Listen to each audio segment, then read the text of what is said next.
I think one of the big things with digital as well is because it's constantly changing. There's no, oh, this is how it's been done for 40 years. That doesn't exist in our industry. It's changing constantly, and it's all about innovation. So I think it always presents essentially an opportunity for kind of imposter syndrome to start creeping in, because you're trying something new all the time. There's new strategies, there's new channels. I mean, God, the introduction of TikTok as a marketing channel, it's just flipped things on its head. People now obviously got a whole new channel which is just swallowing attention from like Facebook and Instagram. And actually, that's a channel where people become experts in. So it's like, how many people aren't experts just saying they are just because they want to kind of crack on with it? Yeah. I always have a bit of a thing about the phrase imposter syndrome.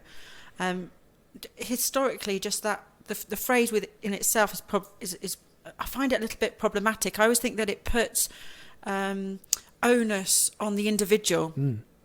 That there's something wrong with them, and their inability to do something.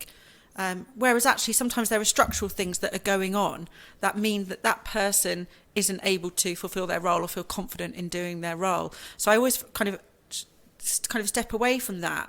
And I know there's been a lot of narrative, particularly online, where people talk about imposter syndrome. And I always make a point of not saying it, particularly to my team, particularly to the women in my team, for example, because I don't want to kind of adopt that mentality where doing things out of your comfort zone or doing things that you find difficult or feeling nervous about something is a bad thing, because I'm nervous about things a lot of the time, and sometimes it's just okay that you just feel a bit anxious because you're doing something new, and that doesn't mean that you've got a syndrome or something wrong with you. It just means that you're human, and that you're pushing yourself, and I want to ride that wave with my team and push myself as well. So sometimes we just got to embrace all that innovation and that change, haven't we, Rowan, and just roll with it.